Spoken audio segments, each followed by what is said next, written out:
Comment convaincre de l'efficacité de l'art oratoire? C'est la question que se posent ceux qui l'inventent.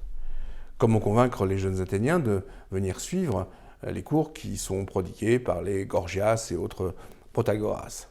Eh bien, la réponse est simple. Grâce à des démonstrations. Démonstrations de savoir-faire, démonstrations de virtuosité. Et ces démonstrations, on va les appeler des éloges paradoxaux. Éloges, parce qu'il va s'agir de louer.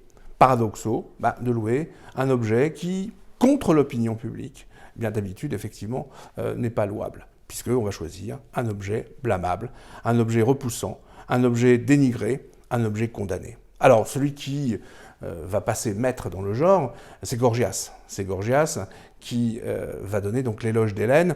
Il choisit Hélène de Sparte, ce n'est pas tellement un hasard, puisque c'est la femme fatale par excellence dans le monde grec. C'est celle qui est la cause de la guerre de Troie, la cause du malheur des Achéens et des Troyens. Donc c'est un personnage qui est très négatif pour la culture grecque. Eh bien, au terme de 20 minutes, Gorgias avait l'habitude de renverser complètement l'image d'Hélène auprès de ses auditeurs, de la rendre sympathique, d'en faire finalement une véritable victime. Il avait ainsi démontré l'efficacité de la parole, une parole qui est capable de retourner complètement cette opinion. Voilà ce qu'est l'éloge paradoxal. Alors, ce n'est pas simplement une démonstration ponctuelle. Ça va devenir très vite un genre philosophique. On va suivre l'évolution de ce genre à travers, par exemple, des œuvres aussi célèbres que l'éloge de la folie d'Erasme, ou bien l'éloge de l'infidélité et l'éloge de l'hypocrisie de Don Juan dans le texte de Molière. Il y a une longue tradition. Et cette longue tradition, elle se poursuit jusqu'à aujourd'hui, puisqu'on peut toujours observer sur les étagères des libraires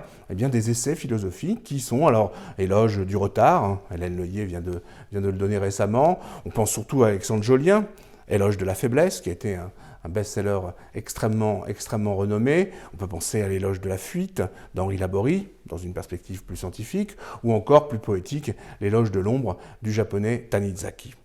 Sauf que l'éloge paradoxal, ça n'est pas simplement un genre littéraire. C'est aussi quelque chose qui est passé dans la pratique professionnelle des orateurs d'aujourd'hui, et notamment, à titre d'exemple, les avocats pénalistes. Au fond, un avocat pénaliste, qu'est-ce qu'il fait ? Eh bien, il accepte de défendre celui qui peut être l'indéfendable, et c'est-à-dire qu'il accepte de mobiliser toutes les ressources de son talent oratoire pour chercher à renverser l'opinion publique, pour chercher à influencer cette opinion, sinon à prodiguer des louanges, il ne faut pas non plus exagérer, il ne s'agit pas effectivement donc de rendre le personnage que l'on défend forcément sympathique, mais au moins de susciter un peu d'empathie et un peu peut-être de compréhension.